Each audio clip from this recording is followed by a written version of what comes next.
picture is for you men who've not yet flown overseas. These are shots of our planes flying through Flak over France and the Low Countries, over Germany and Italy, over Jap Islands in the South Pacific. It looks tough. It is tough.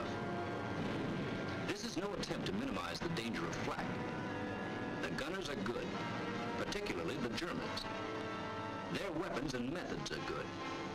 Good enough to lay a shell on a plane 5 miles up, flying 300 miles an hour. Nevertheless, we've got a higher percentage of planes coming back now. There are a couple of reasons for that. One is the plain guts and skill of our bomber crews. Another is the increasing information from our flak intelligence. Bomber crews are forewarned as to what to expect, specifically. They are told, for instance, to begin taking evasive action 3 minutes off the enemy coast.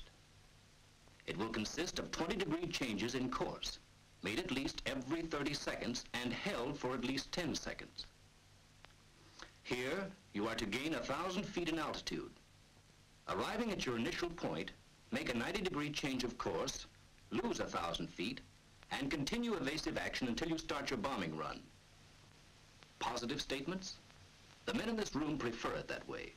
They've learned that a bomber formation can't just take flak as it comes. They know that these briefing room statements are based on a scientific study, and they understand why evasive action must be flown exactly as planned. So that those of you who do not know can get the same understanding, let's have a good look at this flak business. Enemy anti-aircraft weapons vary from heavy guns like the German 88mm flak, the German 105mm flak, the Japanese 75mm, to small caliber automatic weapons like the German 20mm or the Japanese 25mm triple pom-pom. There's a great difference in methods of fire between the heavy gun and the small caliber automatic weapon. The heavy gun destroys aircraft by using a time-fused shell to put a large explosive burst in the near vicinity of the target. It must be, and is, accurate to high altitudes. The automatic weapon depends on a dense concentration of fire, flexibly controlled. Its shells explode when they actually hit the target. In heavy anti-aircraft fire, the problem of getting the necessary accuracy requires painstaking fire control. Let's see why. A heavy gun's shell takes roughly 1 second to climb 1,000 feet. It would take then about 27 seconds for a shell to reach the 27,000 foot level. This plane represents a bomber formation flying 200 miles per hour. If the gun is aimed directly at the planes at the time the shell is fired, the formation will have moved on almost 2 miles before the shell reaches their altitude. That's why a gunner always leads his target, like a hunter firing at ducks in flight. The hunter must judge his lead and aim ahead of the duck, if he is to hit it. But because of the great altitude and speed of a bomber, the anti-aircraft gunner cannot rely on dead reckoning. His leading must be a careful mathematical calculation. First, the aircraft is picked up in an optical sight and held on the crosshair. The sight keeps tracking it continuously, obtaining its direction and angular height while a stereoscopic rangefinder determines the altitude. At night or in bad weather, the aircraft may be tracked solely by radar. Whether tracked by optical sight or by radar, the information is fed by electric cable to a director. This mechanical quiz kid digests the data and automatically computes the right lead, setting the guns. So they will fire not at where the target is now, but at where it will be at the end of the shell's time of flight. The director will then go on automatically adjusting and setting the guns as long as the planes remain in range. Of course, guns do not fire singly, but in batteries of 4 or 6. Our symbol now represents the heavier fire of a whole battery making a continuous pattern of bursts along the plane's course. Often, several batteries are within range, and all fire with the proper lead, as produced by their own fire control instruments. Each battery maintains predicted fire until it can no longer reach the attacking planes. But new batteries take up the firing as soon as they come within range. This is called continuously pointed fire. This is what continuously pointed fire looks like. Small groups of 1 to 4 bursts move along the course of your plane, keeping pace with you as the fire control instruments supply predicted firing data constantly. This is the most accurate and therefore most dangerous kind of anti-aircraft fire. The next most accurate kind is predicted concentration. For such fire control, a master command post directs the fire of several batteries in the region. Each gun symbol represents an entire battery.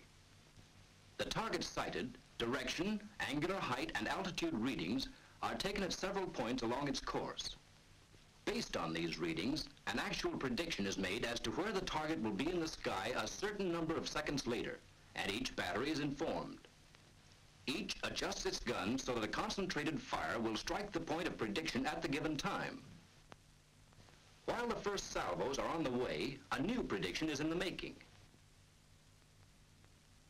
The guns are laid on the new point, and another concentration sent on its way.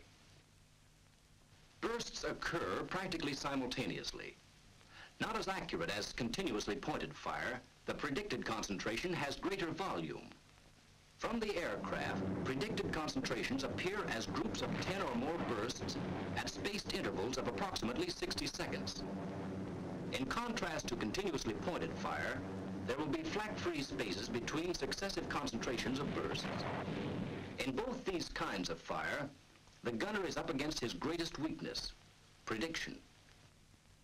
His firing data can never be more than the assumed future course of the target.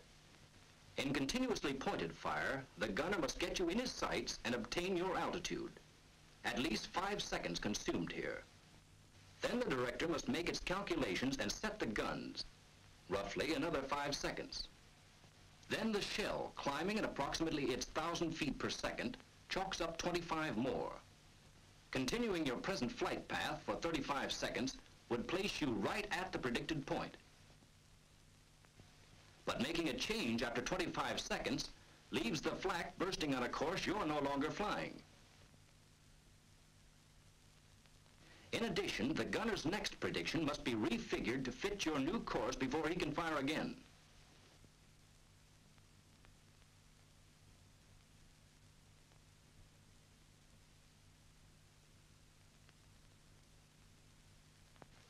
In predicted concentrations, the gunner has an even longer time lapse to contend with.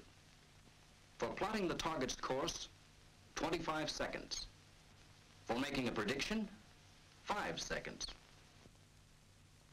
For the telephoning and actual setting of the guns of the various batteries, 10 more.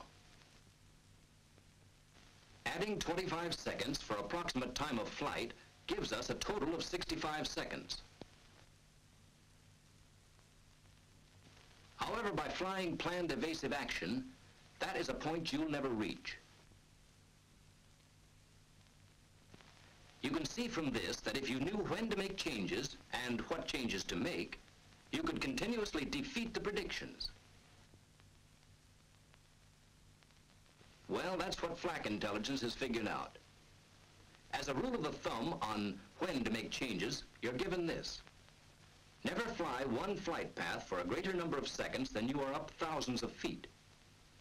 In other words, flying at 30,000 feet, make a change at least every 30 seconds. In planning what kind of changes to make, we must avoid ineffective evasion. Do not fly a sinuous course illustrated here, because such small, regular variations can be averaged out.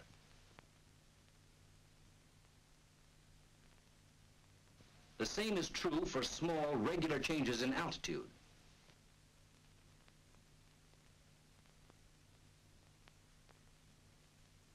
Even a constantly curving course must not be maintained for too many seconds at your altitude because the newer directors can predict on such a curve. They can also predict on constant changes of altitude. When you consider the overall pattern of an evasive course in the sky, you can see that nervous minor changes are worthless. Instead, compromising between what confuses gunners the most and upsets your formation the least, we plan this sort of evasive action. Changes in course of a minimum of 20 degrees. changes in altitude of greater than 500 feet. The two changes made simultaneously whenever your formation permits, and never held longer than a number of seconds which corresponds to your altitude in thousands of feet. You will be told to start this planned evasive action 3 minutes before reaching a defended enemy area. That's because you have no way of knowing when the gunner gets you in his sights. To ensure against flying straight and level long enough for the gunner to get off even one accurate prediction, evasive action is started before you're in range. If for any reason accurately predicted fire is impossible, the enemy can still resort to a third type of fire called barrage. Here the flak is fired into a certain volume of sky. Very roughly predicted, the individual bursts are inaccurate. But with all guns trained on this zone, a dense pattern is formed. To force the aircraft to fly through flak-filled space, the barrage is usually laid in front of the estimated bomb release line. The chances of being hit in a barrage are not as great as in the other two types of fire, since accurate prediction has been sacrificed for volume of fire.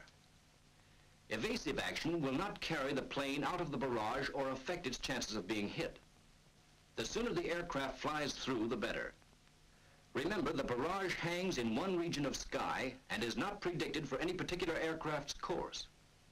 However, evasive action during the approach to the target can upset the enemy's effort to effectively locate his barrage. If the defense knew your bomb run long in advance, the barrage could more effectively be placed in your path. Evasive action will add to his difficulties. Sure, we know it's easy to advise. And we know that with its sky full of bursts, barrage fire looks like the worst of them all.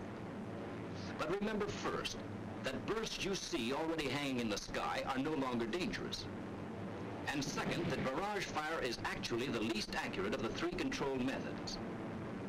By turning away to find another approach, you only keep yourself in the target area for a longer time, thereby exposing yourself to additional fire. Further, you break the planned formation and invite added threat from the fighters. Weighing one against the other, it's safer to fly on through a barrage than to remain in a target area longer than absolutely necessary. The evasive tactics we've seen so far were designed for heavy flak at high altitudes. Bombing missions are planned for high altitudes whenever possible because above 15,000 feet, anti-aircraft effectiveness decreases. Flak is quite accurate at 15,000 feet, but it becomes less accurate with altitude, so that at 20,000 feet, it is only 1/2 as accurate as it was at 15,000 feet. At 25,000 feet, its accuracy is again reduced by 1/2. At 30,000 feet, accuracy again is cut in half. In general, flak accuracy is reduced by 1/2 for every 5,000 feet increase in altitude. A common belief is that a magic medium altitude exists, where heavy flak has not yet become effective and light flak cannot reach. How wrong this legend is can be learned in a brief examination of the enemy's major guns. All light flak is effective up to 4,000 feet, and some special types are effective up to 10,000. Heavy flak becomes effective at about 3,000 feet, lowest level for which its time fuses can be set, then goes on to reach as high as 37,000 feet. This means that a medium altitude mission, say just about 10,000 feet, offers protection only against light flak. When we know that both light and heavy can be expected, the safest altitude is either as high as possible or as low as possible, right down on the deck. Flying on the deck renders heavy guns impotent, and at the same time gives the light automatic weapons their toughest possible traversing job because of your high angular velocity. It also enables you to surprise anti-aircraft defenses by making use of defilade caused by trees, houses, and low hills. Further, it affords a chance to come in on enemy positions with forward guns blazing. Evasive tactics at this low level, however, will differ greatly from those at high altitude. The enemy's automatic weapons do not rely on directors, for with the great decrease in the range with which they deal, the leading problem becomes almost as rapid as the duck hunters. And with the time of flight so short, Gentle 20-degree changes will turn ducks or bombers into clay pigeons. So against light flak, your protection lies in maximum speed combined with all the sudden alterations in the direction of flight that are possible within the limits of your formation. Skid turns, porpoising, corkscrews, side-slipping, anything which will keep those gunners guessing. Yes, keep those gunners guessing. But guesswork on your part won't do it. Evasive action. Routes to and from the target, the initial point, and the bomb run all must be planned to take advantage of the latest available flak intelligence. And even more important, all must then be flown exactly as planned.